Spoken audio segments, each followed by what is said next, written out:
আজ আমি মারা গেলে হয়তো খুব কাঁদবে সবাই। যে আমার শত্রু ছিল সেও আমাকে দেখতে আসবে। বাড়ি ভরা কত মানুষ, কত হইচই থাকবে, কিন্তু আমি আর বলবো না মা এত হইচই ভালো লাগছে না। বাড়ি থেকে একটু চলে গেলাম, একটু পরেই ফিরে আসবো। কিছু মানুষ পানি গরম করতে দিচ্ছে, আর কিছু মানুষ মসজিদের ওই পালং আনতে গেল, একদল গেল কবর খুঁড়তে। তখন হয়তো আর বলবো না মা অমুকে মারা গিয়েছে, কবর খুঁড়তে গেলাম।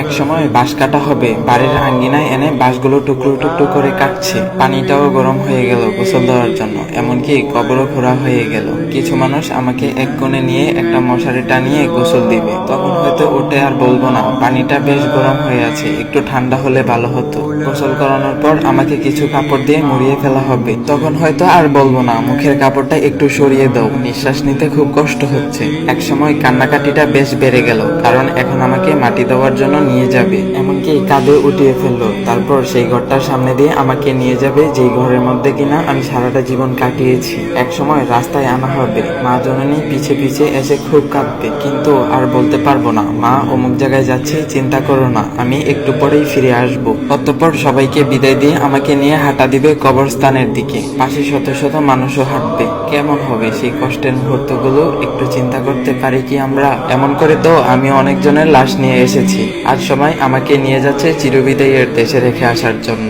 এই মুহূর্তগুলো চিন্তা করতে খারাপ লাগে, তাই না? কিন্তু এটাই যে সত্য, কারণ মহান আল্লাহ তাআলা বলেন জীবন মাত্রই মৃত্যুর স্বাদ গ্রহণ করবে, অতঃপর তোমরা আমার কাছেই ফিরে আসতে হবে। কত মানুষকে মৃত্যুর লাশ বলে ডাকলাম, আজ সবাই আমাকে লাশ বলে ডাকছে।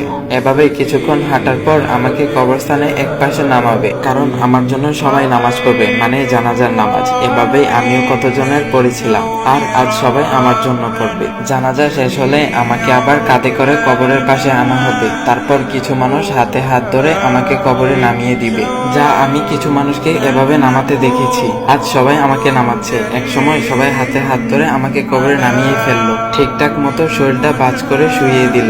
এই তো আমার পৃথিবী থেকে বিদায় নেওয়া। চোখগুলো খুলে পৃথিবীটাকে একবার শেষবারের মতো দেখতেও পারছি না, দেখতেও পারলাম না কে কে এসেছে আমাকে মাটি দিতে। অবশেষে আমাকে মাটি দিয়ে দিল। কি অন্ধকার কবরের ভিতর, না পারবো মাকে ডাক দিতে, না পারবো কবরটা ভেঙে বেরিয়ে আসতে। এভাবে কি কখনো একটু চিন্তা করেছি আমরা? এই তো আমাদের জীবন। জন্মের সময় কত আদর নিয়ে দুনিয়াতে এসেছিলাম, আবার মরার সময় কত আদর নিয়ে দুনিয়া থেকে বিদায়ও নিয়ে নিলাম। এটাই আমাদের জীবন।